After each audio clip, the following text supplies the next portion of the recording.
Hey guys! Hi Kuya Darwin, Kuya Neil. Hello, hi Burns. Nakamute si Kuya Darwin. Hello, Coach Darwin. Hi everyone, good beautiful Sunday. It's our fourth episode of the HR Cafe, Usapang Trabaho, Buhay at iba pa. Maraming salamat po sa pagsubaybay niyo sa amin ngayong beautiful Sunday na ito. So, meron po tayong napaka-interesting na topic for today. Pero of course, bago ang lahat, nais ko munang i-welcome lahat ng tao sa patuloy niyong pagsubaybay sa ating virtual talk show, which is HR Cafe, Trabaho, Buhay at iba pa, which is aired every Sunday at 3 p.m. So, Burns, can you remind us, ano ba yung HR Cafe? Ano ba yung purpose ng ating HR Cafe? Let's welcome our audience. Okay, thank you Kuya Darwin for that. Welcome po ulit sa HR Cafe. Kami po ay nagseserbisyo sa inyo tuwing araw ng linggo at 3 p.m. Kaya naman po, ito po ang ating ticker. Makikita nyo po dyan ang ating pag-uusapan. At may kinalaman po ito sa konsepto ng growth. If you are an HR practitioner and you're excited about the topic, katulad nung aso na tumatahol na excited na rin sa topic ngayon, i-type nyo lang po sa comment box ang growth. Ang HR Cafe po ay tungkol po sa anything that has to do with business, leadership, and human resources. So we will be providing here timely news and updates, skill set, a mindset, and tool set that enable us HR professionals to perform and thrive and survive in our profession during this time. So expect nyo po na we will be discussing best practices, new technology, mga job boards, all of these striving to be the bridge between the employers and the employees and also to provide inspiration and motivation sa ating mga taga-subaybay. Kuya Darwin? Okay, good. And of course, let us introduce our cafe service for today. Again, my name is Coach Darwin Rivers. I'm an HR executive with more than 20 years of progressive leadership and management experience, working with top Fortune 500 companies. I'm also the founder and president of the Philippines HR Group. I'm a certified life coach, a public speaker, and a motivational speaker, and an HR consultant. We also have my dear friend mentor, John Bernard Ordonez Kaasi. Burns is an HR learning and development practitioner and educator. He's an online creator and social media influencer. He's also the radio broadcaster and creator of Unboxing Catholicism, podcast, and FB Live. He's also a motivational speaker and a financial wellness consultant. And we also have a special guest, a co-anchor for today, and his name is Mr. Neil Lumakad. And just to give you a brief background, Neil Lumakad is an HR and learning development practitioner with over 20 years of experience working both locally and abroad. He's also the Vice President External of the Philippines HR Group and heads the talent development employee engagement of SGS Gulf Limited ROHQ in the Philippines. Neil is also a certified human resource professional, and he is also one of the pioneer members of the Philippines HR Group. He has done consultancy work and training facilitation for different companies. And on the side, Neil also manages Blissful 9 Events, an events company management that he established with his wife, Ms. Nes Lumakad, who is also an HR practitioner. So welcome back, Neil. Good afternoon. Hi, Neil. Hi, thank you very much, Darwin, for that intro. And thank you, Burns. And thank you for having me again. I'm really excited for this afternoon. It's good to see you here again. Yeah, we have a very exciting guest and a very exciting topic for today. So maraming salamat po sa patuloy pagkinig. Please ask your friends to join us, ask your HR networks to join us. We are now starting the HR Cafe. Now, of course, whenever we start the HR Cafe, it's a tradition that we share a wow quote for the week or words of wisdom for the week. And for today, we have a wow quote coming from Mr. Dale Carnegie. according to Mr. Dale Carnegie, most of the important things in the world have been accomplished by people who have kept on trying when there seems to be no hope at all. So basically, he's trying to say to us that success is really more of you overcoming different challenges in life day by day, and you will not be able to reach your dreams and your success, your goals, if you are not able to hurdle all of these challenges and problems in your life. But I would like to hear from Burns and Neil. What's your takeaway for this quote of the week? Siguro si Neil muna. Yeah, okay, sige. Well, for me, I could sum it up with one word, and that's determination. When you have, siguro dalawa na, determination and willpower. Those two things, no, if you believe in yourself, if you know you are capable of hurdling those challenges, I'm sure you'll be successful, even if, no, sabi nga dito, even if there's no, there seemed no hope at all. So if you just believe in yourself and you have the determination and the willpower to conquer whatever, let's say, your fears, and then to reach for your dreams, walang pwedeng makapagpigil sa'yo. Galing. How about you, Burns? I agree with you. Well, alam mo, habang nag-explain kayo ni Kuya Darwin, ni Coach Darwin, ang naalala ko itong book ni Angela Duckworth, yung Grit, no? The Power of Passion and Perseverance and Determination. So tama naman, no? Kahit ano po ang ginagawa natin, whatever state in life we are in, whatever profession, it's inevitable that we'll be failing. Especially now during this time of pandemic, napakadami pong challenges, uncertainties. That's why let's remind ourselves that those who win are those who stick it out until the end. Sabi din po ng isang, I forgot, Vince Lombardi, I think he's the one who said, it doesn't matter how many times you fall, what matters most is how many times you get up. So I think that's another relatable quote that we can connect to Dale Carnegie's statement.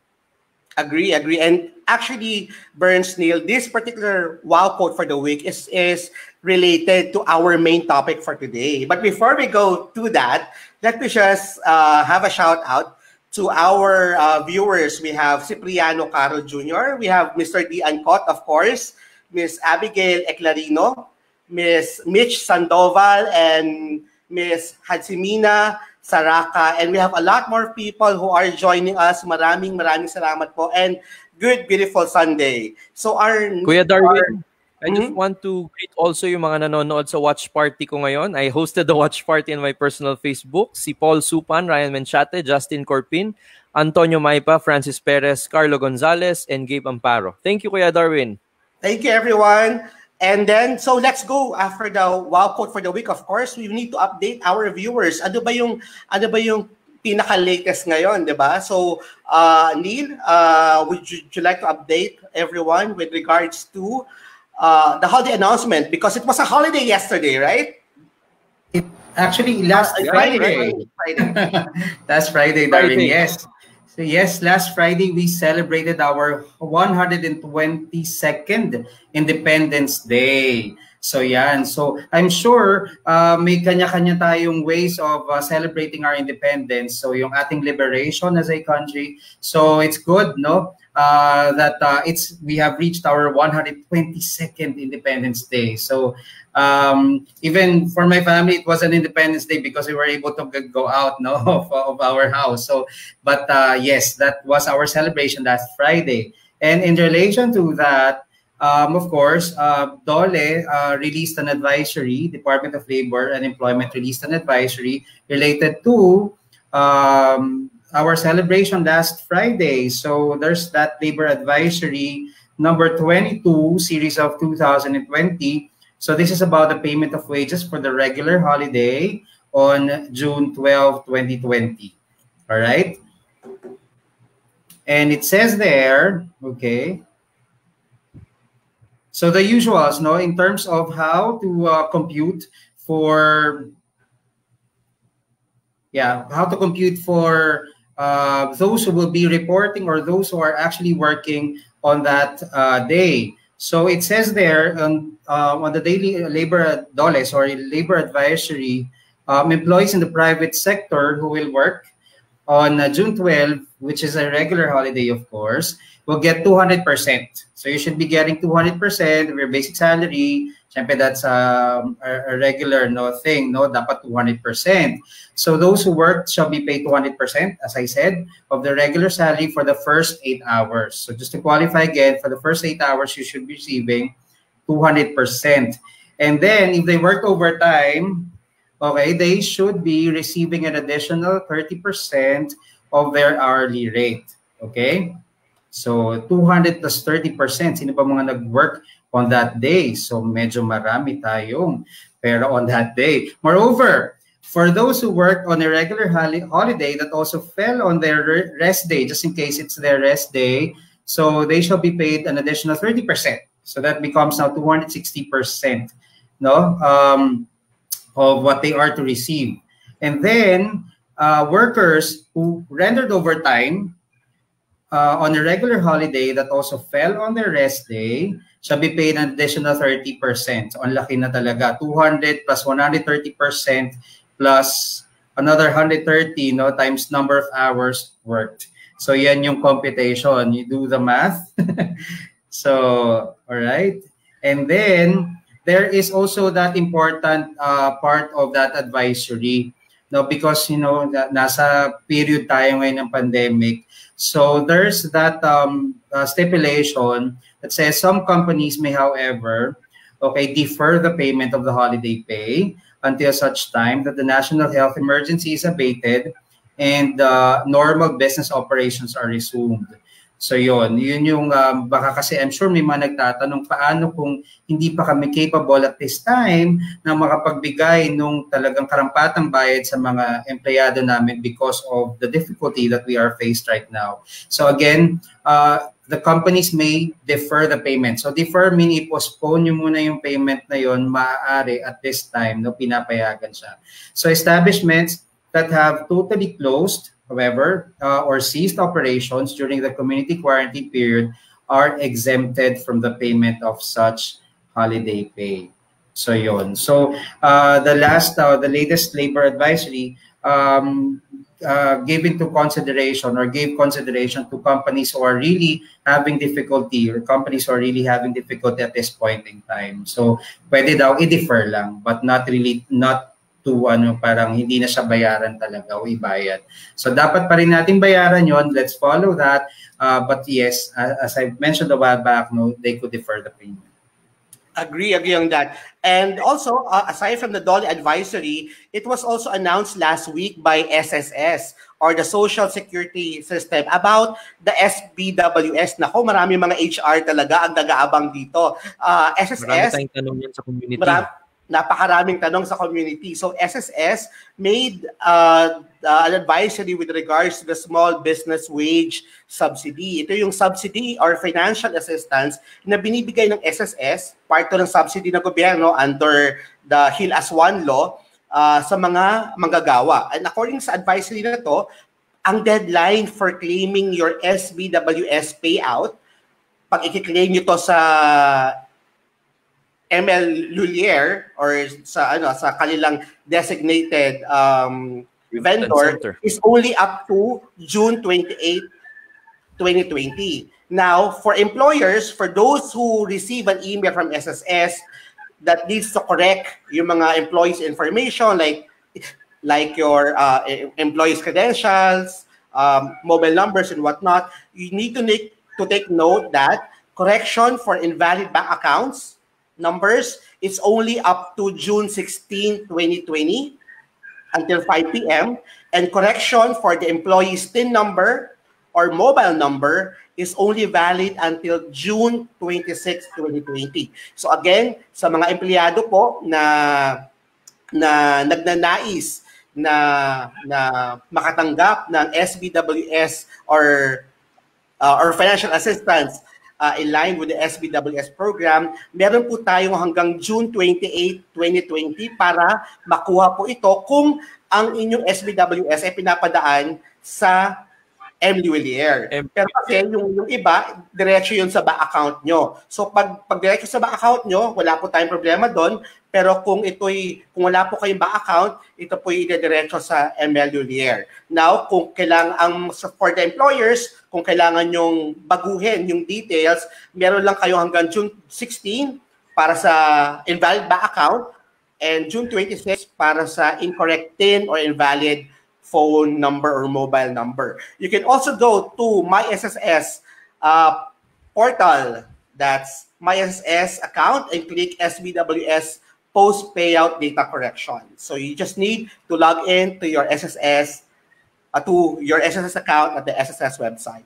And also, aside from SSS giving that advisory, just recently, PhilHealth has also made an announcement. This is with regards to the deadline of PhilHealth contributions. Kasi for the past months, marami mga employers ang hindi nakapaghulog kasi nga naka-lockdown, di ba? March, April, May. So, ang sinasabi ni PhilHealth, based sa kanilang PhilHealth Advisory 2020-038, for self-earning individuals, professionals, practitioners, and members of group enrollment schemes shall be allowed to pay their premium for the first semester, January to June 2020, up to June 30, 2020. So kung kayo ay individual professional or members kayo for group enrollment, hanggang June 30, 2020, kayo pwedeng magbayad for self-earning individuals. For the employed sectors, all unpaid contributions for the applicable months of February, March, April shall be acknowledged without interest coming June 22, 2020. Okay, so pag nagbayad kayo for February, March, and April, wala po yung interest. Meron po kayo hanggang June 22, 2020 para magbayad.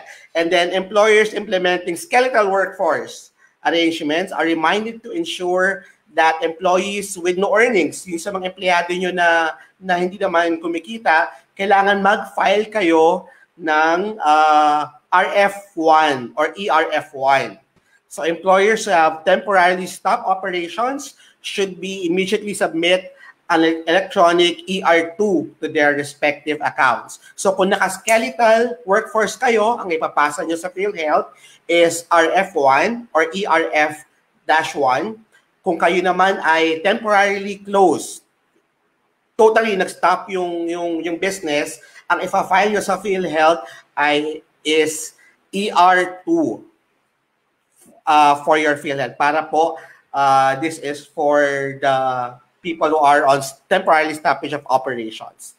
Okay, and now we're going to the exciting part of our program. We have our guest for today. And Neil Burns, this is actually the 4th episode. Sabi ko nga, di ba, yung pilot episode natin and yung second episode natin, we had a very exciting discussions about labor laws. Episode 3 was a very exciting discussion also about mental health, wellness. And for today, we have a discussion about thriving through the growth mindset or during this challenging time. So, Burns, would you like to introduce our guest for today? Okay, I think I'll introduce the topic, but it's Neil who will be introducing our guest this afternoon. Okay. No?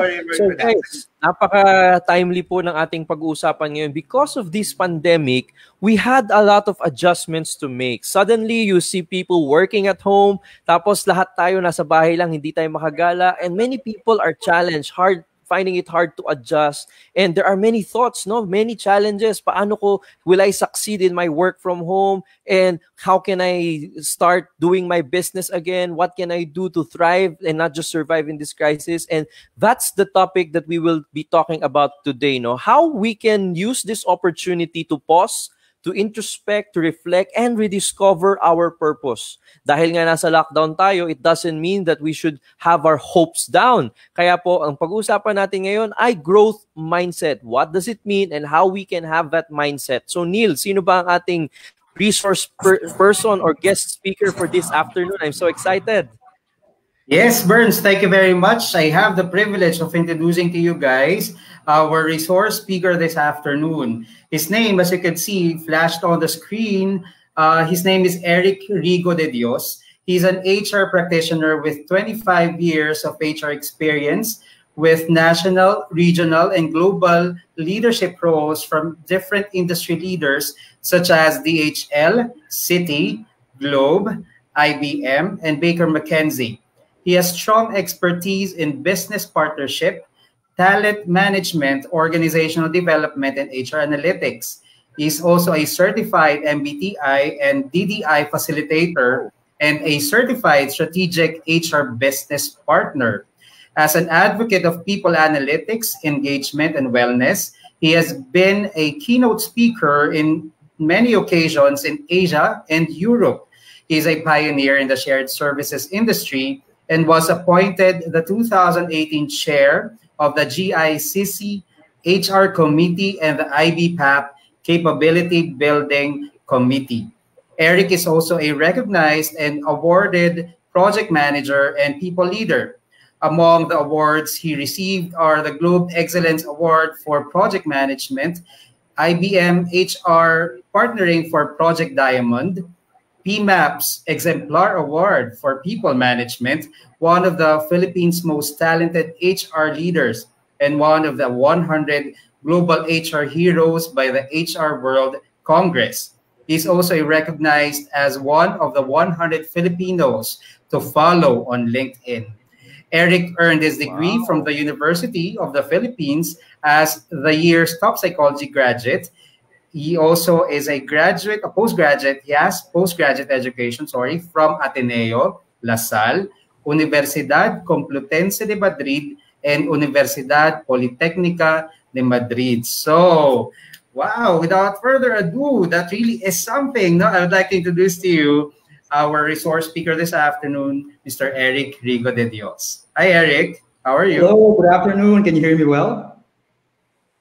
Yes, we do. We can hear you well, Eric.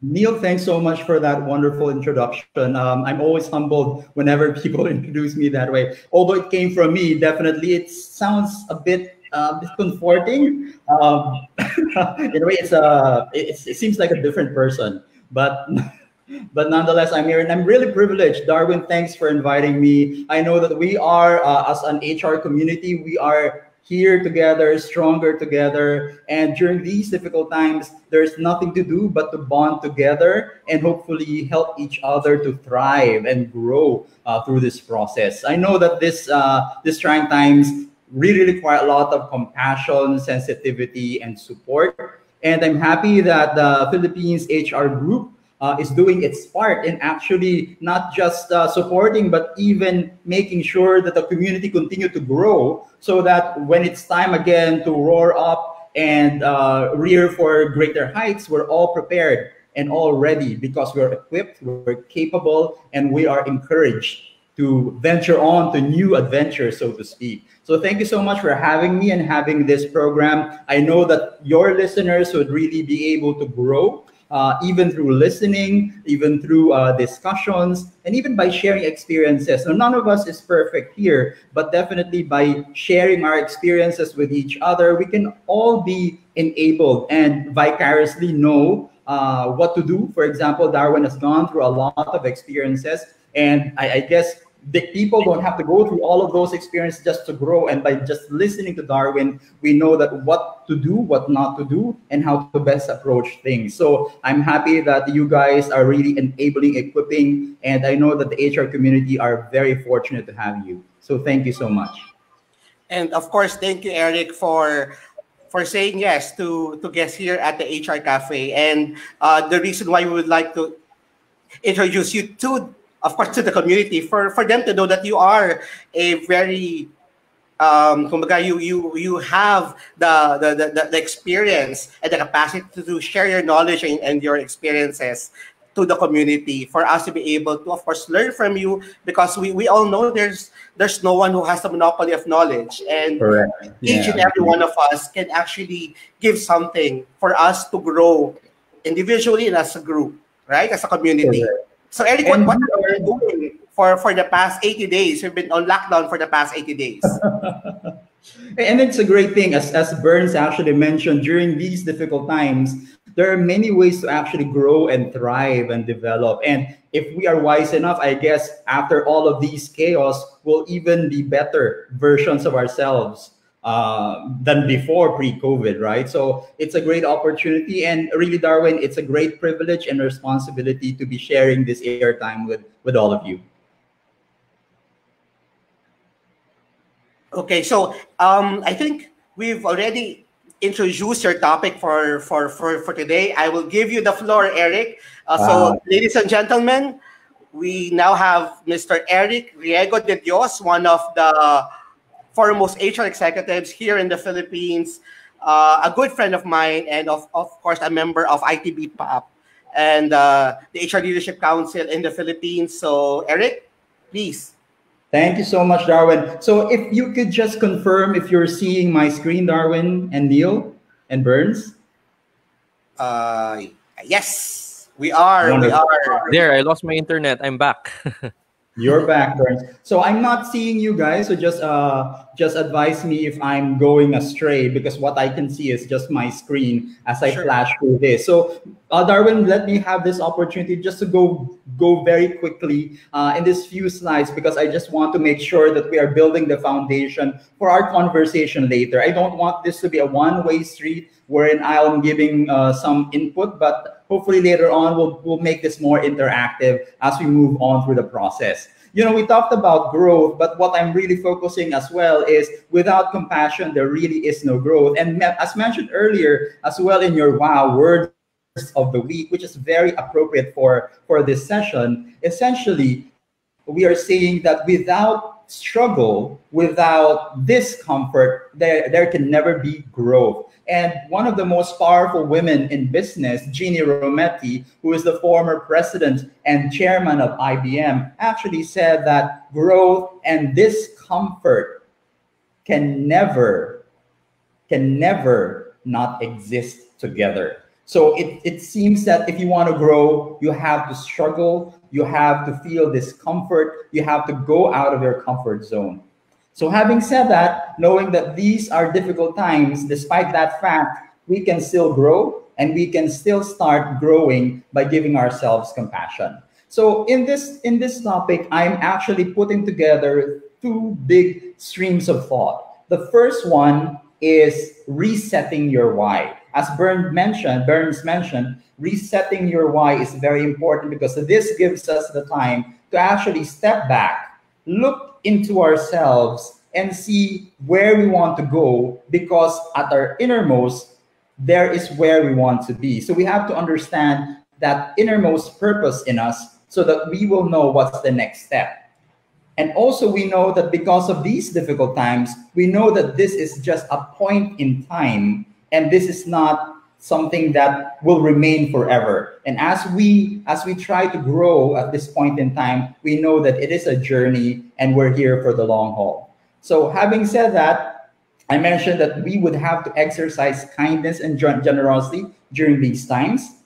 And how do we do that? And we said that first, know your purpose. I know that many of you are followers of Simon Sinek, and Simon Sinek Yes. actually wrote, Simon Sinek actually wrote the book called Start with Why. And as you can see here, the concentric circles, where the core is actually the why and it's actually your purpose. What is actually just manifesting out of the why is the how and the what. So, for example, Simon Sinek is actually always mentioning Apple as an example. So what we're seeing outside are just MacBook Air, iPhones. Those are the what. But we have to understand what is the purpose of Apple. So it just so happened that it's selling iPhones and MacBooks, but it could be selling another thing, because at its core, their purpose really is, if I may, based on Simon Sinek's book, the very purpose of Apple is actually challenge the status quo by how? By redesigning, because they're focused on design, by redesigning employee interface, not employee, a customer interface and experience. And they do that through what? The MacBook and the iPhone. So it's just a manifestation. They could be producing other things, but at their very core, they could be producing something else, but still be true to their core. So when I ask about us stepping back and recalibrating, we might be doing something related to HR now, or we might be doing something related to compensation or employee relations. But when we look deep down and see what is our core, that gives us a bit of flexibility, that gives us a bit of breathing space and margin so that we can be more flexible, more agile, so to speak, and more malleable so that we'll be able to take on potentially other new roles or take on more responsibilities or bigger responsibilities or altogether redirect ourselves to a new path. So those are things that you have to think about and also introspect because as you can see in the next concentric circle, it is really hard for us to look into the why and the how because at the very core of our brain, what we can just communicate and make sense of are the things that are outside. Sometimes Darwin, Neil, or Burns, you would feel that there is a decision that comes out from your gut feel. And that gut feel, sometimes we cannot translate into words, which is actually governed by the neocortex. So I don't know whether you have had that kind of experience when, of course, definitely we gather facts, we gather information, but despite the fact that we have probably all the information that we have, some decisions would have to be made by adding a bit of intuition or something that we cannot necessarily put into words. And that is why it's hard really for us to verbalize our very purpose without necessarily stepping back and thinking and drawing from ourselves. I know that this is a bit theoretical, but as you read Simon Sinek's book, there will be greater understanding as to how we'll be able to really understand ourselves by taking time and really understanding your purpose and your why. And sometimes what we see from ourselves are just the what. So we have to understand that the current what might be different, but we can still be true to our why. So I will just pause for a moment there just for us to help digest because I will be transitioning now to the growth mindset, which is, I believe, will be very helpful in our discussion today. Growth mindset actually was developed by Carol Dweck, a professor at the Stanford University. And in her more than 20 years of experience, she has studied a lot of students who are going through the process of learning in the university. So in universities, you have the people who are very strongly scholared, anchored, labeled as valedictorian, salutatorian, or the best in their class, versus those people who are very strong-willed, persevering, as mentioned by Burns, full of grit, so to speak. And as they enter the university, what Carol found out is between the two, those who actually thrived and became successful in their university studies are those that are really full of grit, persevering, and really not giving up. Let me also have this opportunity to share with you a study that I personally made when I was a city HR executive. I actually, when I was hiring people to build the shared service center of the city, I started my data gathering for a data built for 3 years. So the first set of people, maybe we can just call them ilustrados. The ilustrados are usually the people who graduated from the UP Ateneo Lasal, just for example, right? So the elite schools. And then on the other hand, you have another group of graduating students who are outside of UP Ateneo Lasal academic environment. In that sense, I studied them because both groups actually came in when we're starting the shared services. And after 3 years, I studied their performance, their rate of promotion, and even their salary increases.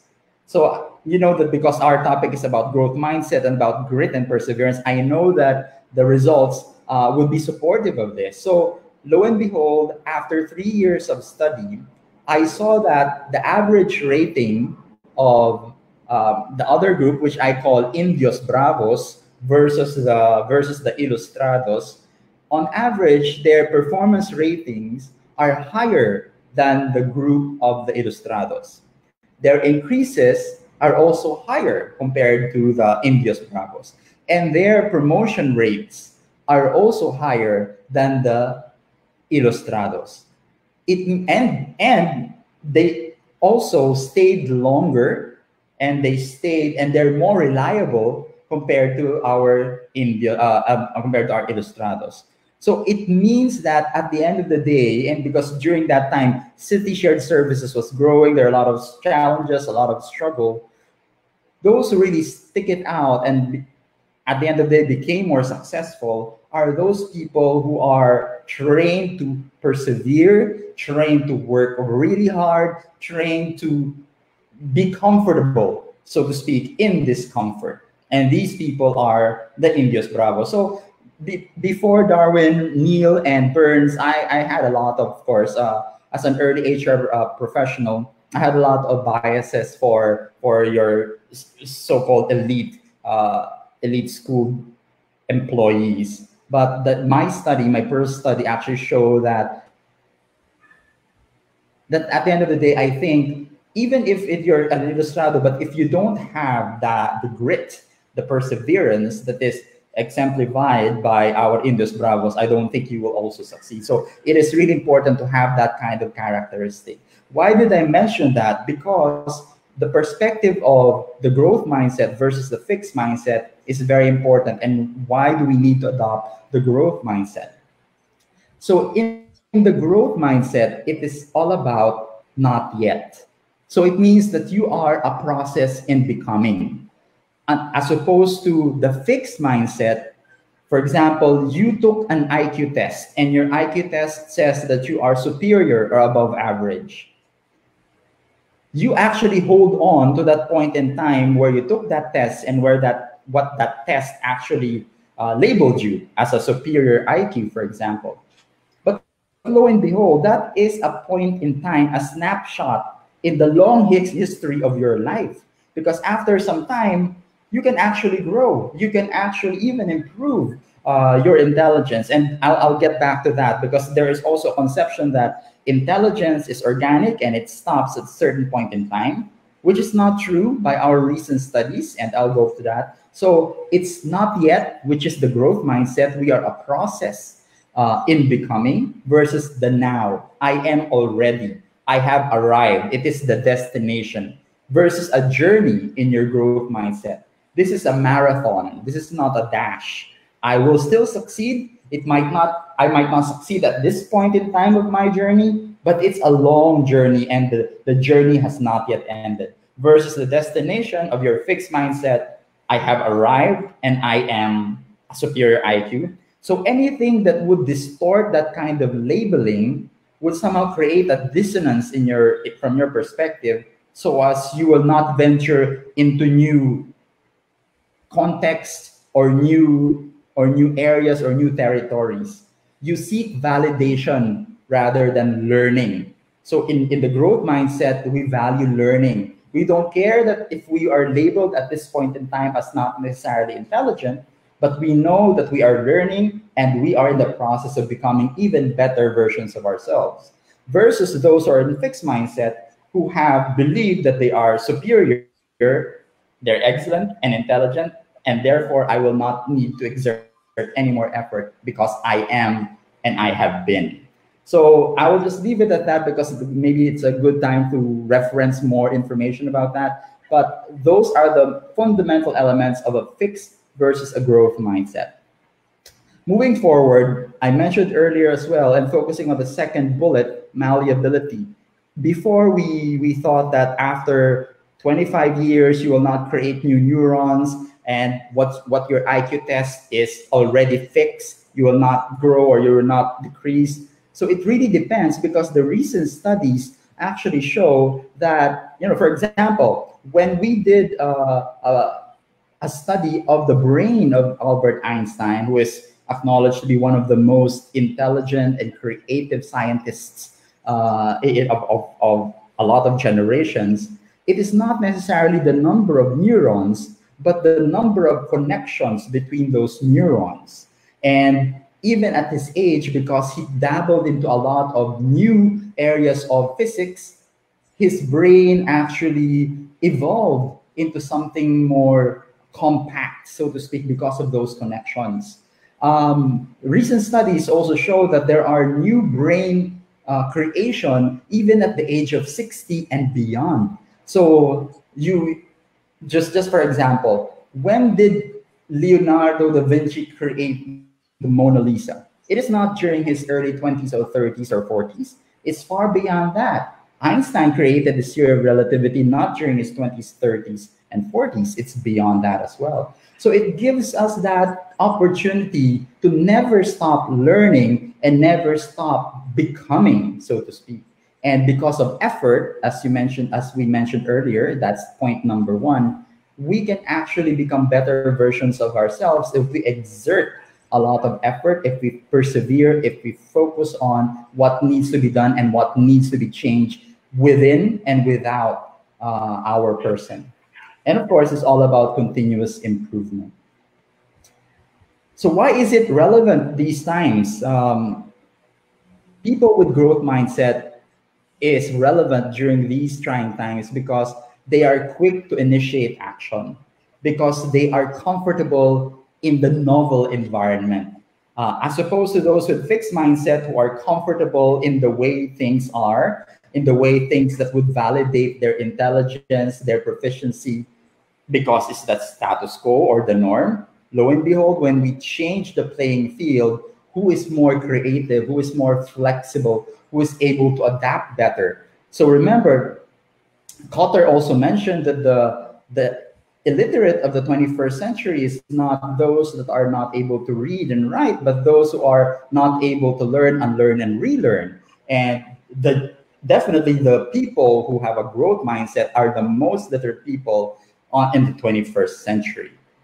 Also, point number two, stronger resilience.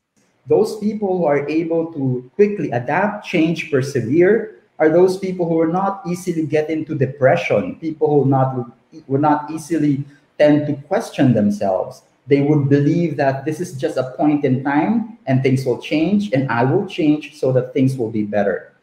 And of course, we mentioned greater openness to novelty and creativity.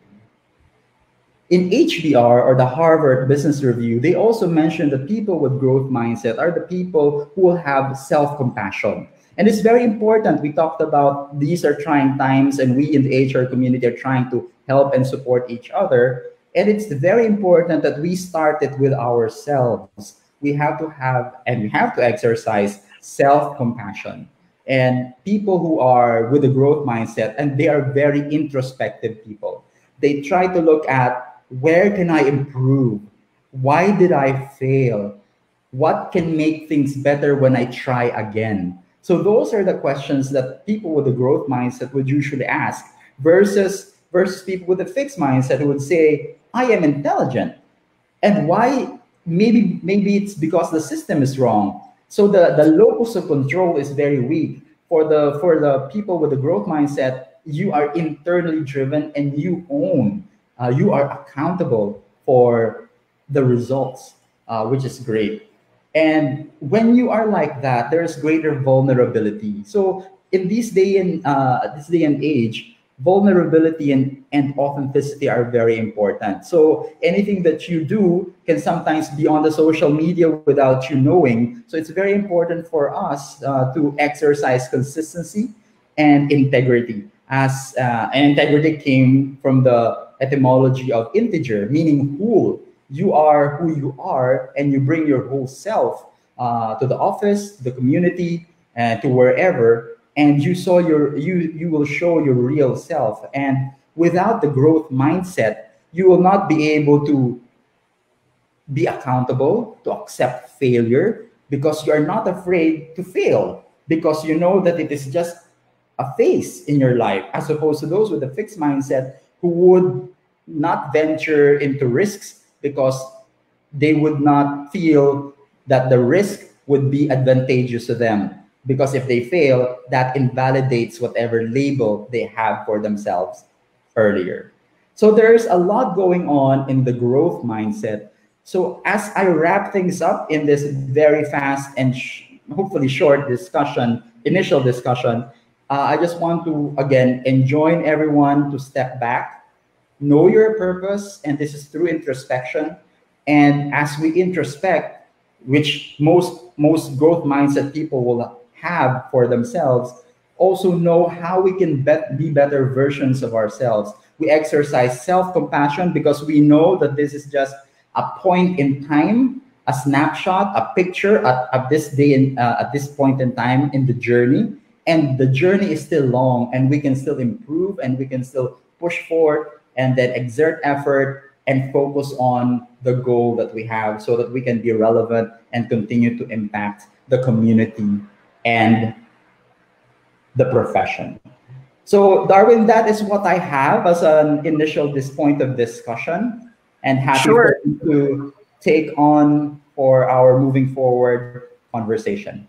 Sure, and that's a whole lot of things that you've shared with us, Eric. So I'll start the ball rolling by asking just two questions. And my first question would be, you mentioned a while ago that part of grit, which is actually part of the growth mindset. You develop grit because you have acquired the growth mindset. I think it's best also to share to our viewers and our listeners, what's your opinion? Where do we actually train ourselves to have that growth mindset? Is it something that we have during our growing years in our family, or is it something that we acquire in school, or is it something that we develop as we go on and traverse our career development in our company? So my question is, for you to have grit in that growth mindset, does it start at home or in the family? Does it start in school, or does it start during the time that you're already working as a professional? Right. Great question, Darwin. And I'm sure Carol Dweck, who's the proponent and researcher of the growth mindset, would be happy to respond to us. And, Darwin, being a life coach yourself, I know that everything and most of the time, things start from home. And that's my personal belief as well. I am not necessarily a product of an affluent family. For like many of our listeners probably can relate, I started my schooling sa mababang paaralan ng Kapitbahayan Elementary School, the backyard area of Navotas, where there's a lot of modesty and poverty, and you just have to go there, try to be a school, learn as much as you can. And I really struggled, and I hope I'm answering this by telling you my personal story. I really struggled because mula sa mga paaralan ng Kapitbahayan, nagkaroon ako ng scholarship. So hindi talaga ako, hindi kami mayaman para makapag-aral ako sa St. James Academy, which is one of the most prestigious schools in the Malabon, Navotas area. But sa high school ko, dahil nagkaroon ako ng scholarship, na Ed Santiago Scholarship Grant, nagkaroon ako ng pagkakataon magkapasok sa isang private school. Medyo nag-struggle ako doon kasi ang galing nilang mag-English, ang gaganda ng mga sapatos at damit nila. So siguro na-train din ako nung bata because of the environment, because of the circumstances. Siguro nagsimula din yan nung sinasabihan ako ng mga magulang ko na mahalaga ang pag-aaral, mahalaga yung effort na i-exert mo dahil wala tayong masyadong yaman, wala tayong masyadong ipagmamalaki. Ang mabibigay ko lang sa'yo ay talagang kahalaga ng edukasyon, hindi lang edukasyon sa school, edukasyon mo natutunan mo sa bahay. So siguro the early foundation of all of those learning, nagsisimula siya sa ating pagkabata, sa the way that we're trained, sa mga perspective, whether that's a negative or positive modeling, Darwin, hopefully positive, no? Pero we can definitely learn as well from a negative modeling experience. So lahat yan, lahat ng pagsubok, opening, nag-start yan sa pagkabata. And the right mindset as well. Kasi may iba din naman ng mga tao na nagtagumpay, kahit siguro yung mga magulang nila ay hindi ganun talagang huwaran, but because they have the right mindset and maybe they have a different support system who somehow guided them, they had that kind of mindset to be open at a very early age. And then maybe the trials, circumstances, and experiences fortified those foundational qualities that they have. No? So ako, naniniwala ko, of course, it's not yet based on research, Darwin, but it's a personal, experiential, and empirical experience that I'm sharing with you. Lahat to pinagdaanan ko at naniniwala ko na nag-struggle because of the struggle, and the way I look at struggle helped me build this growth mindset. Sabi nga ni Carol Dweck, it's not too early or even too late. Because syempre, kung gano'n na naging perspective mo, 60 years old ka na. But of course, if you can still be open to the growth mindset even at 60, then it's a great opportunity. We are never too young or too old to learn.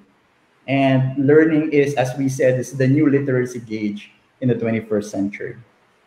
I wholeheartedly agree on that. I believe that it's really you start in a family. You start everything as you grow, as you develop your grit, as you develop your growth mindset. It really starts in the family. Your family's foundation of everything. And as you go through schools, as you go through life, of course, you develop certain behaviors, actions, and knowledge. But I would like to piggyback on that question, Eric, kasi as you know, during the early 80s, 90s, mga panahon natin, Eric, there's a certain bias when it comes to hiring people who are coming from exclusive schools. Correct. And I'm guilty of that, Darwin, as I actually admitted earlier. You're guilty, I'm a victim. so going back to that, so there are certain bias way back that if you come from affluent schools, from Ivy League schools, you have the more capacity or more experience to actually grow your career. But as we look into the data over the past 5 years, during the survey conducted in JobStreet, we would see that based on employers reference, it's actually the top schools are coming from the public schools, right? The preferred schools are coming from public schools. Mm-hmm. Mainly because it says that these people coming from public schools would normally have that particular grit in them already. Correct. They have the particular motivation to actually strive better, to work better, to do better, rather than their colleagues who are, of course, sheltered in private schools or Ivy League schools. Now, the point of my question is, do you really believe that your social status in life helps someone propel you to develop that particular growth mindset? Or if you're already on a certain strata of society, is it harder for you to actually develop that growth mindset? It's a very profound and tricky question, Darwin. No? But based on certain readings that I have had as well, all of us are bombarded with D&I researches nowadays. So sinasabi natin na although hindi kasalanan ng ibang miyembro ng sosyedad natin na pinanganak sila, na buo ang pamilya nila, na nagtrabaho pareho ang mga magulang nila, na sila ay pinanganak sa Metro Manila, for example, nakapag-aral sa UP Ateneo Lasal, for example, there are certain privileges and even societal biases that work for them. So, well, hindi nila kasalanan, pero because of society, because of how the way we look at things and how society trained us to look at things, there are certain biases that work for and against certain individuals in our society. So with that, it's very important, Darwin, that kaya nga uso ngayon yung unconscious bias. We have to make sure that we bring it out to the fore and make sure that we become conscious of those biases, no? So pag sinabi natin na ganun, siguro ako kung susuriin ko yung ginawa ko ng mga nakalipas na dekada na yun, that's 10 years ago in Citibank. When I did that study between the ilustrados, those who studied UP Ateneo Lasal, and those who did not study UP Ateneo Lasal, which I proved that mas magaling in the perspective of magaling in terms of sustained performance, magaling in terms of contribution, magaling in terms of their staying capacity, dapat tingnan natin yung quality. So tanggalin siguro natin yung labels at tingnan lang natin yung qualities na hinahanap ng kumpanya. Kung ang quality na hinahanap ng kumpanya ay grit, di ba? May ways naman tayo to I understand the grit without actually putting the bias of the school at the front, di ba? So tanggalin mo 'yan kasi pwede ka naman magka-grit kahit nasa Ateneo ka eh. Hindi naman siya ano eh. Pwede ka naman magka-grit kahit PUP ka. O pwede din naman sa PUP walang grit kasi di ba, mom and dad president of whatever, di ba? So pwede din ganoon. So mag-focus tayo sa qualities rather than personalities or biases brought about by societal differences and unfortunately putting some privilege to a few, but which again is not necessarily the fault of the person. It's the society, and we have to really start it by understanding and knowing so that we can control those biases. So Agree on that, Eric. And I think we've been seeing over the past years that leadership in HR is starting to see the value of not seeing what school you came from, but what can you actually contribute. And of course, your experience and behavior is very important. Now, actually, the question and answer portion is with Burns and Neil, and I would like to give them the floor. But you have something to add, Eric? Hindi kasi tayo sa Pilipinas, na-observe ko din to, and I'm also guilty of this at the onset. No? Pag hindi ka masyadong magaling mag-English, pag wrong yung pronunciation mo, pag wrong yung grammar, of course, it's an indicator. No? Pero madaming nagsasucceed at madaming nagkakaroon ng big impact. Despite the fact that nag-grow pa lang sila. Kasi kung titingnan din natin, we as employers, pwede natin tingnan, magkaroon din tayo ng growth mindset. Na sabihin natin na ang taong ito ay hindi pa finished product. We can still improve this person. If you see the potential and the capability, we can probably invest, and later on, we can harness the full potential of this person. So, ganun tayo kasi Pilipina, ang daming biases din eh. So, it's not necessarily fault din natin, but it's how society made us think. No?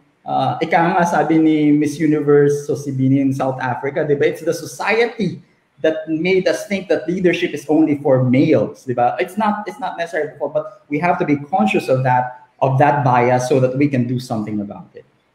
Agree. And I believe one of the perfect examples right now of that in that case would be the current CEO of Apple, wherein he came from India and dirt poor, but right now he's the highest paid CEO of the world, right? Earning 18 billion a year. So that's it. So it's really more of how you develop yourself. It's not really where you start. It's where you would like to go to. That is very important. Where and of course, grit follows your desire, right? Correct. And I'll give the floor to Neil and Burns for your question and answer and discussions about this very interesting topic that we're having for today. Yes. I have a question, Coach and Neil, to Sir Eric. No, being an HR practitioner, I'm in L&D for an academe, and most of the time we are dealing with parents and students. During this time of this pandemic, Sir Eric, and knowing that the parents are the primary educators of their children, what are your practical tips for parents to develop grit? Lalo na ngayon, yung mga bata nasa bahay lang, nag-video games, tapos wala silang masyadong activities kasi tapos na ang school, no? School will start in August. So what do you think are the possible ways through which at an early age parents can infuse this virtue of grit to their children? Ako, pasensya ka na, medyo theoretical lang ang magiging approach ko dyan kasi wala pa akong, unlike probably Neil, who might have an experience in having his own. You can also enrich the answer. Oo. Ako aso lang, Golden Retriever at Black Labrador. And I don't know whether nag-work yung discipline action ko sa kanila. Let me look back again, some personal experience ko din. And I'm not saying that this is the right approach or what. Ito lang yung naging experience ko, and this is where I can actually base my response to that question. When I was growing, tinuturuan din ako ng magulang ko ng accountability in terms of may toka ka sa bahay at gagawin mo yung mga dapat mong gagawin.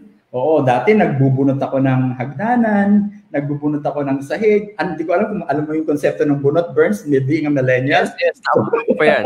I came from a public school. Walang coconut na may husk pa, di ba? Tapos, di ba, either you use your hand or your legs or your foot so that you'll be able to polish the. Oh yes, yes, that's right. So if you get my drift, you have to exert effort. So may effort ulit doon. And there's a certain end and goal. Hindi lang porket, sinasabi din kasi ng magulang ko na, ano yung goal?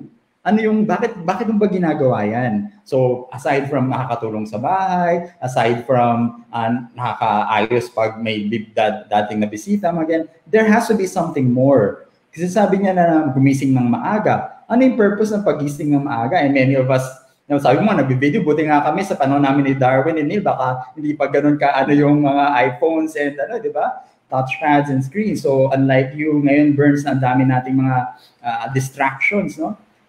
Gumising na maaga, kung di gumising maaga, bubusan ng tubig. So napaka-disciplinarian na approach. But it's not because they want us to disrupt our sleep or what, but because they want to instill discipline. And in the discipline, correlated siya with grit eh. Kasi if you're disciplined in your approach, if you're disciplined and methodical, and you know the end in mind, I think there is purpose and value in exerting effort, being accountable, and also earning your keep. Kasi kami doon, wala din kaming baon kung hindi namin gagawin yung aming trabaho sa bahay at kung hindi namin matapos yung homework namin. At nakita din namin yung value kasi may short-term value at may long-term value. So siguro yung short-term value ay yung baon mo for the week. Pag di mo natapos yung homework mo, wala kang baon. Yung long-term, sinasabi niya, at lagi, kasi may mention ko lang din, yung value ng education. Kasi lagi niya sinasabi, ito yung tito mo na ganyan. Ganito na sila ngayon kasi nakapagtapos, nakapag-aral. So dapat magporsige ka kung gusto magkaroon din ng value sa amin, matsuportahan mo kami later on in the future. So those kinds of discussions that sometimes because ang ginagawa na lang nating nani ay yung ating iPad or yung touch phone, nawawalan na yung that interaction which is very valuable. Actually ngayon parang ang ganda din na nangyari because na-force din tayo to spend time and focus on the family and have those meaningful discussions and conversations with our members of the family. So doon mo masakit, ay may anak pala ako, ito pala yung ginagawa ng anak ko. And vice versa, ay ganito pala ang nanay ko, masarap pala siyang magluto, may madami pala siyang pinagdaanan sa buhay, nakapagkwento siya. So I think we see the value of the family, we see the value of sticking together, we see the value of our own experiences and sharing those experiences. So may silver lining, so to speak, ang nangyari sa despite the fact that we're in trying times. And just to add, Burns, to what Eric has said a while ago, kasi if you're created a habit already with your kids or with your team members, that habit kasi creates discipline, and that discipline it actually creates you what we normally call your roadmap to where you really would like to achieve in life, to what you really would like to achieve in life. Di ba sabi nga, it takes 21 days to build a habit, right? But if you keep on doing something because you know your end goal and you know why you're doing it, even if as simple as cleaning as your bed, as cleaning as your house, but basically your end goal really is to create a habit within yourself that you can use when you apply it at work, when you apply it in pursuing your career and your visions in life. It helps you because there's already grit within your stomach. Whatever challenges, kumbaga hindi ka magsasawa, hindi ka magkakaroon ng downtime kasi alam mo na this is something that you've been practicing on and on. In every situation, you can actually use that. Thank you. Agree. And siguro, Darwin, aside from creating or forming a habit, siguro I could add probably sabi nga ni Burns na nasa education siya. And I wonder, siguro my first question would be, I wonder if schools still implement that yung merong cleaners for the day. Because that's Eric was mentioning about yung pagbubunot and all paglilinis. Maganda talaga siyang practice pa rin sa schools. I hope they are still doing that in schools kasi it teaches good discipline for bahay na dapat gawin.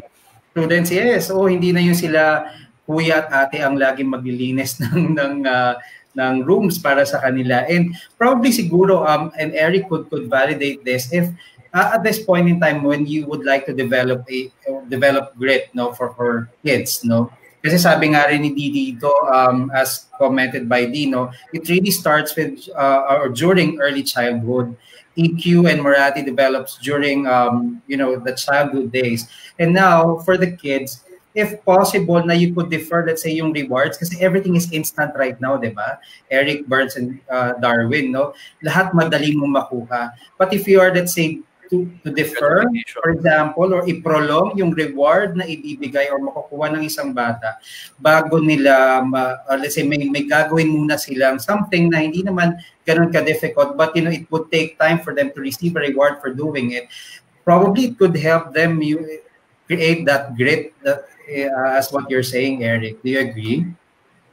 Oh, Neil, you have a good point there, no? At gusto ko din sigurong balikan yung sinabi ni Burns kasi buhay na buhay yung example niya kanina na as a person working in the academe and may struggle ka because yung parents and their children, how do we make sure that the dynamics nandun pa rin at maayos? Siguro kailangan din na lang talaga ng re-education ng ating mga magulang. Ang hirap kasi minsan binigay natin yung responsibility ng education sa external institution. Hindi natin na-realize that education, you as a parent, is the primary and utmost educator ng mga anak mo.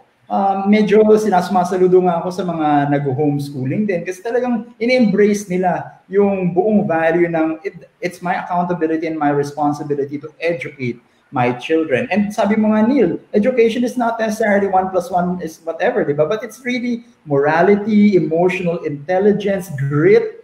Yung mga sinasabi nating soft but now is becoming harder qualities that we are trying to find in the new normal, qualities ng mga new normal employees. And makikita natin na those who were really trained at the early age by their parents who embrace that concept of I am the educator of my children would have an advantage. And it's not the fault of those children. They just have the privilege of having parents who had that kind of mindset earlier on. I agree. Sorry. Yeah. Eric, let's go back to what you mentioned a while ago regarding unbiased training, and this is something that we've been doing in most of the companies right now. Do you think that it's really important for leaders to have their team members undergo that particular training in a way that is company or should companies be liable in developing the growth mindset of their employees? Did we lose Eric? Eric, hello. I think we lost him. Okay, maybe he will be joining us. But before, as we are waiting for Eric to rejoin, I would like to give a shout out to our audience. We have Josie Marso. Hi, Josie. Thank you for always supporting us. We have Mitch Sandoval, and there's a lot of Facebook users. Hindi ko alam kung ba't di ko makita yung pangalan nyo. Did Eric rejoin? Yes, I think Eric will be rejoining. So, yung napag-usapan natin kanina, yung sinabi ni Eric kanina about unbiased training. And I'm sure Burns and Neil, you have encountered that there are certain changes in the working environment right now that we provide unbiased training to our people so that they can make strategic decisions without using their own biases in life, right? Do you see the value on that being implemented across industries? Yeah, in the academe, it's a different... Hello? Yes. Hello. Yes, in the academe, I am in charge of recruitment and selection. Well, to be honest, it's kind of hard for us to remove that component of looking at where this individual came from in terms of his tertiary education, but there has to be some balancing act there, because I've experienced screening people coming from, top universities, but the ones we ended up hiring are those who are not on the same tier. So there, for us, it's important that we know where they came from, but there has to be also a balancing act and avoid that halo effect. When I was in college, when I was in Meralco, even when I was a learning and development intern there, we were told about the halo effect. Like, HR managers would think put halo for people who are coming to you from UP Ateneo Lasal, but that's now becoming a little bit irrelevant, and that's, I think, a good news. Because I believe, no, being in the academe, kahit saang school galing ang isang tao, basta merong determinasyon, basta may grit, basta may character, he can have a long way to go. And he indeed has a long way to go. And I was about to ask, yeah, I was about to ask Eric, no, before he got disconnected. And since you mentioned, Burns, na nasa recruitment ka din, no, would there be like, I mean, dapat ba include na natin, let's say, during the interview, certain questions that would talk about, grit. We were talking about grit earlier. So situations probably as indicators for persons na having this kind of mindset, the growth mindset and the grit and the perseverance, which are very important at this point in time. So dapat siguro talaga. And I also think in terms of, let's say, the company, aside from HR, propelling this, having this growth mindset among our employees, I could also see the importance of having your middle managers and your managers as partners, as collaborators in this effort. Kasi HR could not do it alone.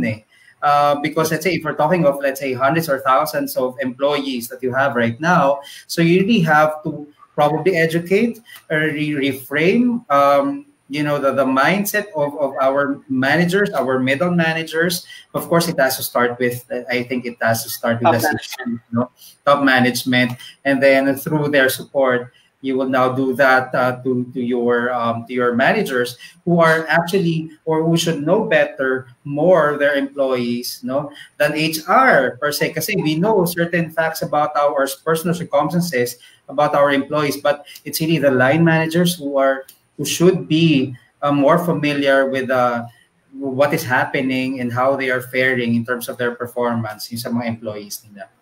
Right. Agree. I think there's really a value for us to train our people on the topic of unconscious bias, because it's not only in hiring people, it also deals on how you engage your employees, how you promote employees, how you teach your employees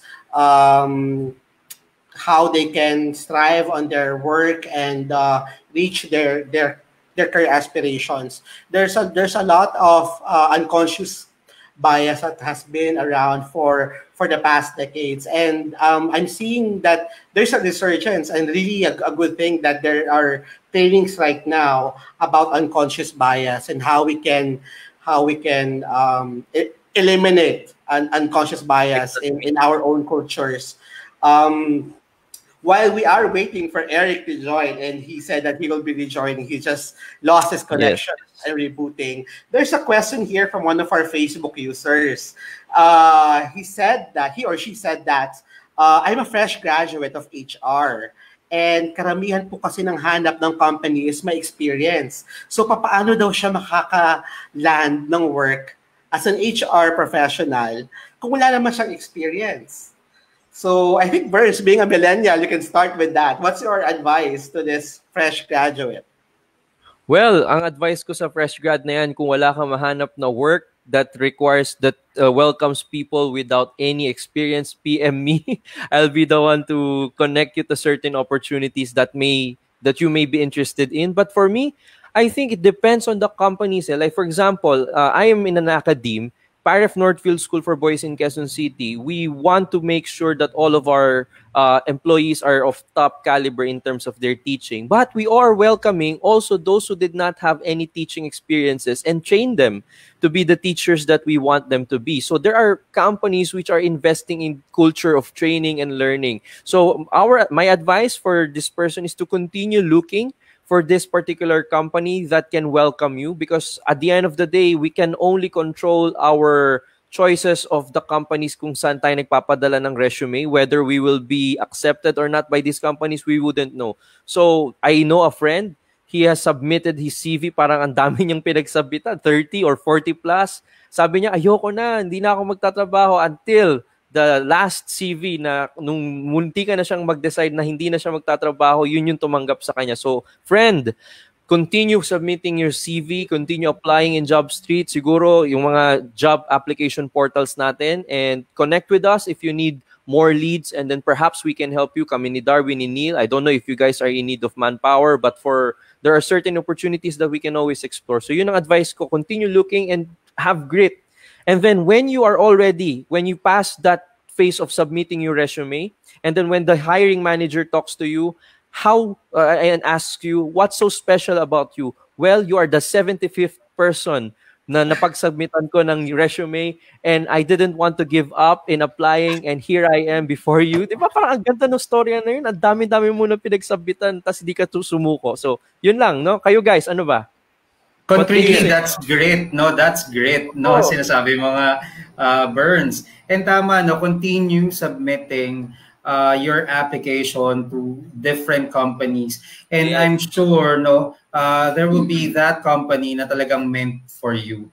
And siguro as a part of our role din in HR, no, Darwin and Burns, yung unconscious bias, we were talking about that earlier. And di ba, for a time, no, kailangan may experience ang kinukuha lang natin. But you know, just to share with you, in my present company, that was before the mindset of the management. Now, before you could, you know, really perform your job, you should have had the experience that we require. But eventually, you know, HR was able to convince the management na if we see potential, given a fresh graduate ito, naging willing ang company or ang management na i-take sila. But it took a while, a lot of convincing really to the managers. But, you know, we were able to successfully convince them. And you know what?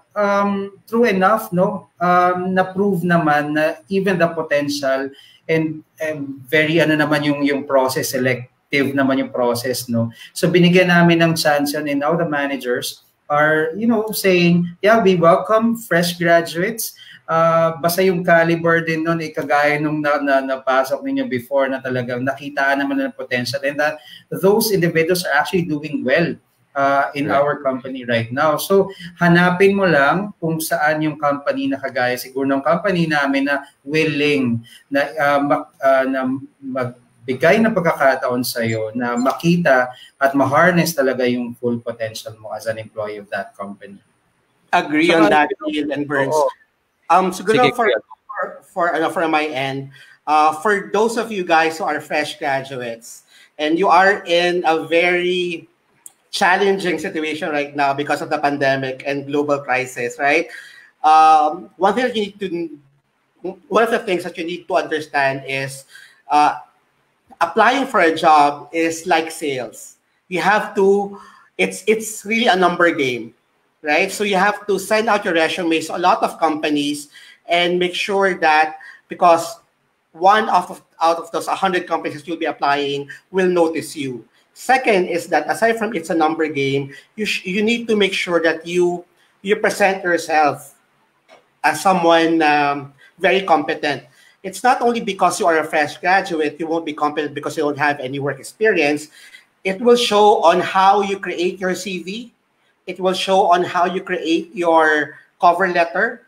If your cover letter will say that, yes, I'm a fresh graduate, but it shows that I'm very active in my school activities, and I've learned a lot during my internship, and I've been in head of different school organizations. It shows who you are. Another thing is how you create your CV.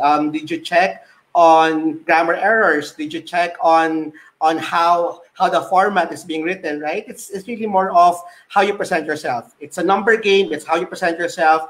And third, when you come to face-to-face in an interview, make sure that you prepare for it, right? Because 80% of the people who gets an interview would not really because of their experience, but how they are prepared in that interview. You have to prepare on the interview. You have to know what are the questions that will be asked of you and how you'll be able to answer them.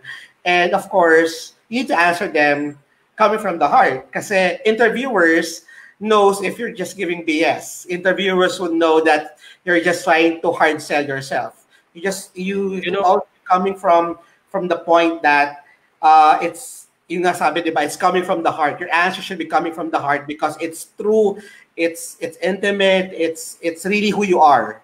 And let the interviewer see your potential because your potential will be coming from your overall presentation of yourself. Yes, Burns, you were saying something. yes, yes. Sorry, medyo delay lang yung audio sa akin. So I thought you stopped saying you stopped talking already. Sorry. So now, from the point of view of the recruiter, sometimes because I just want to give a tip, no, for those who will be interviewed for jobs. Some HR recruiters are using a particular framework, and this is what I particularly use. I don't ask the questions what are your strengths, what are your talent, what are your weaknesses. I use a method which we call the STAR method. I'm sure HR practitioners are very well aware of this. And in trying to assess the grit or perseverance or the attitude of a person, which are, by the way, more important than experience. For us, mas importante yung values and attitude kesa sa experience. And then we ask the STAR. So, situation, task at hand, action, and result. Like, for example, what was your hardest role when you were in this company, or what was your happiest moment? And these questions will elicit, the subconscious and give us an idea as the recruiters of what type of a person you are. These are not scripted. Minsan hindi ine-expect ng mga tao na ito yung itatanong sa kanila, but these are helpful. Before I think Sir Eric is here, no? May comment tayo from the watch party, Kuya Darwin and Neil. Sabi ni Christine Tagle, my friend, she owns a school. Sometimes it is easier to train fresh grads because they take in information openly. Right. So, what do you think of this? Fresh graduates are like a sponge. They absorb everything Yes. that you teach them. So you need for people leaders, you need to make sure that you teach them right, right? Welcome True, back. that's true. Hey, thanks. Great to be coming back. It's this time through the phone, unfortunately. So before we were cut off, the question that I was trying to ask you, Eric, is really more of going back to, if I'm not mistaken, during these times of social crisis or financial crisis, pandemic, there's a lot of people, even in HR, are retrenched or losing their jobs day by day. And talagang nakakagulat, even mga top executives wala ng trabaho ngayon. Even stable companies are cutting down on their workforce. If I am a fresh graduate, or if I am, let's say, an entry-level employee, what would be your advice for them that is trying to find their career, trying to build their career, or trying to find the right company for them? Right. So it's very important. That's why I start with the why. Start with the why again.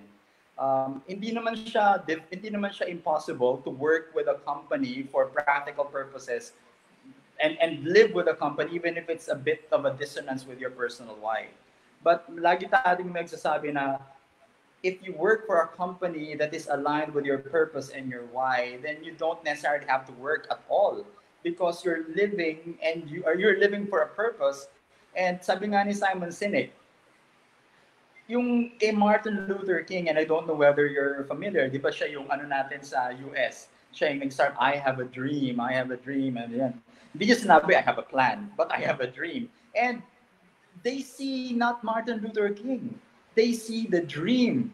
They see the vision. They follow Martin Luther King not because he is a Black American activist.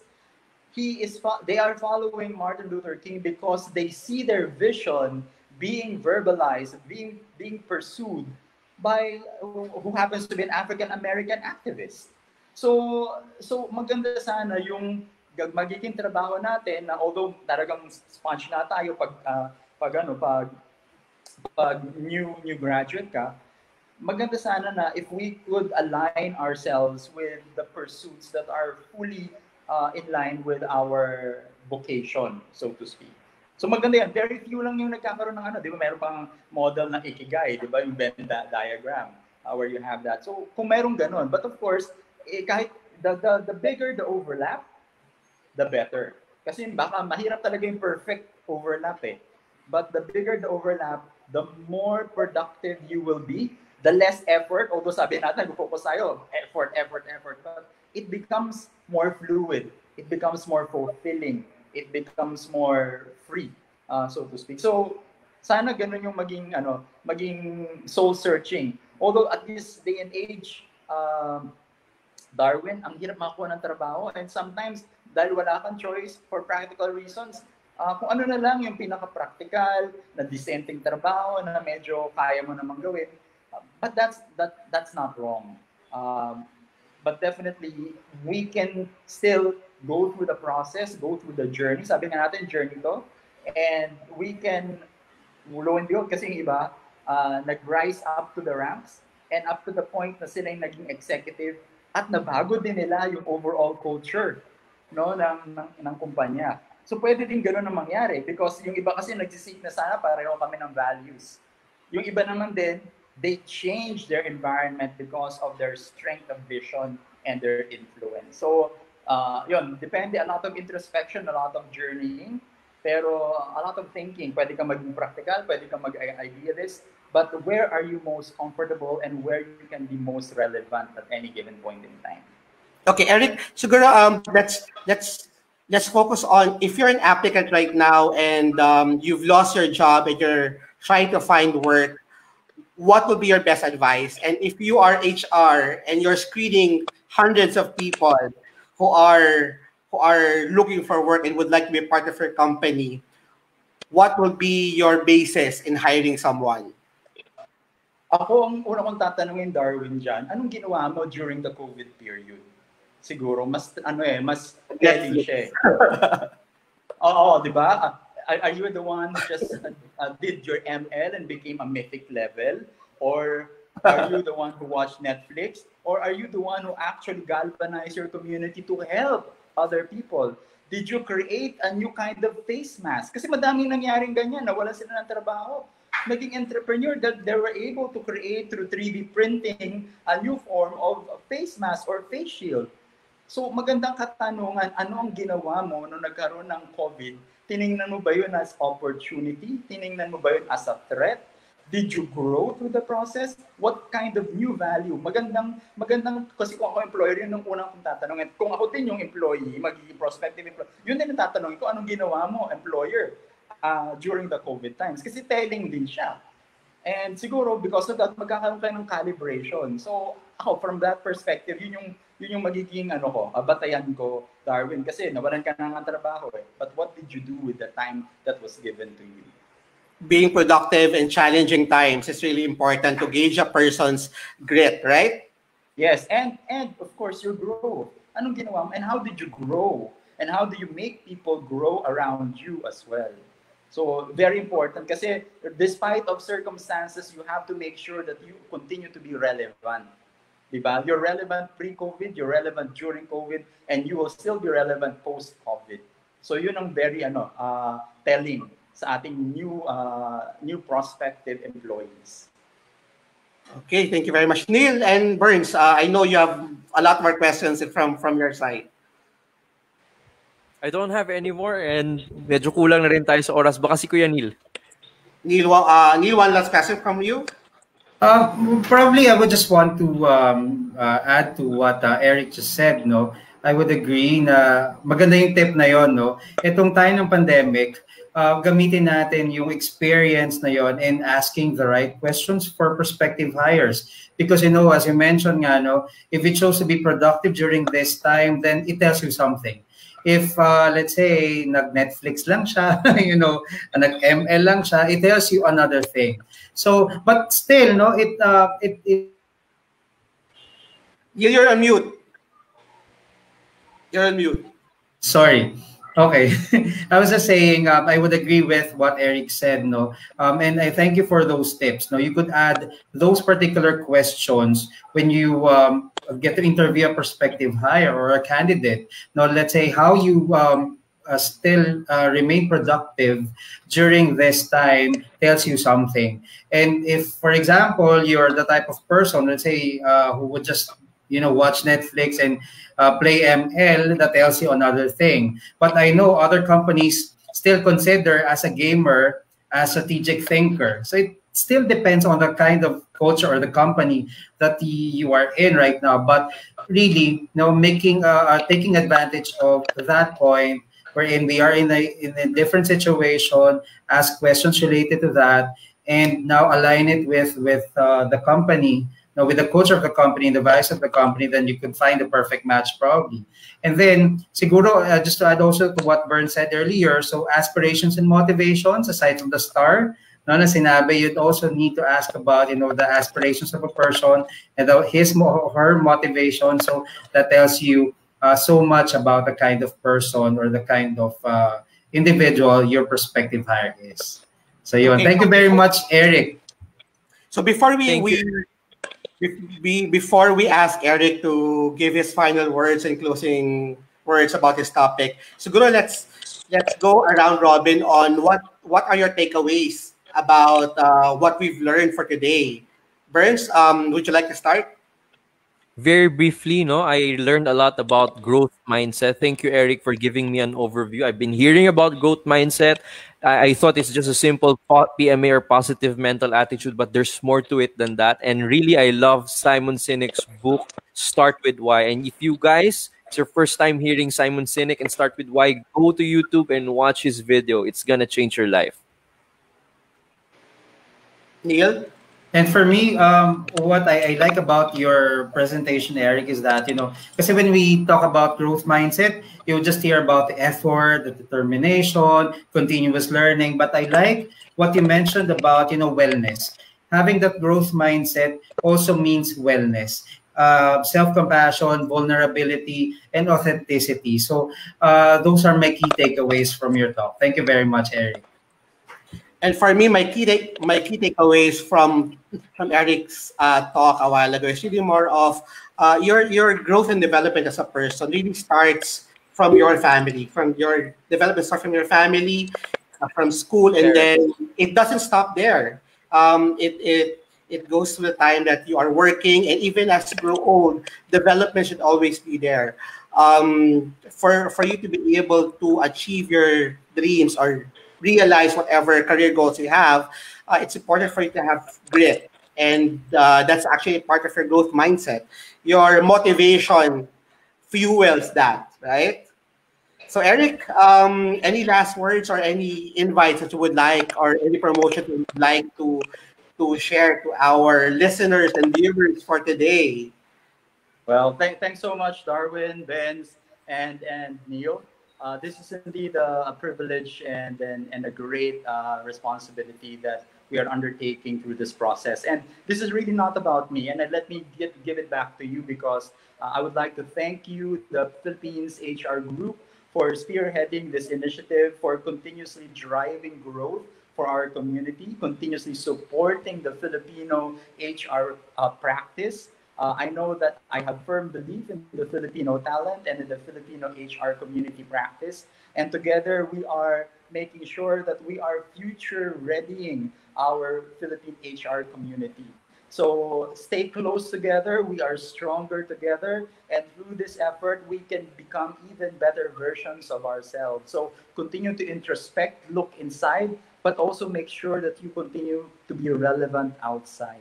So you don't owe it to just yourself, but you owe it to your family, and you also owe it to your supreme being who created you. So hopefully we're all stay in tune, aligned, and we all have a purpose. When we talk about start with a why, and know your purpose, know your impact, know your relevance, because each and every one of us would have to contribute in this journey called life.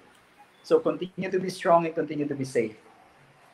Thank you for that, Eric. And thank you for everyone who's listening. Thank you, Burns and Neil, for again joining us today as cafe servers at the HR Cafe, Usapang Buhay, Trabaho at Iba Pa. Sa lahat po na nakikinig at nanonood sa amin, iniimitahan po namin kayo uli next week, Sunday, 3 p.m., to join us at the 5th episode of the HR Cafe, Usapang Buhay at Iba Pa. We are very special guest is none other than the first Filipino Canfield practitioner, Miss Penny Bongato. who's also one of our senior mentors at the Philippine HR Group, and also a very good friend of Eric and I. So again, maraming salamat po, and thank you. Have a blessed Sunday, everyone. God bless. God bless and happy feast day of Corpus Christi for our Christian friends. Bye, everyone.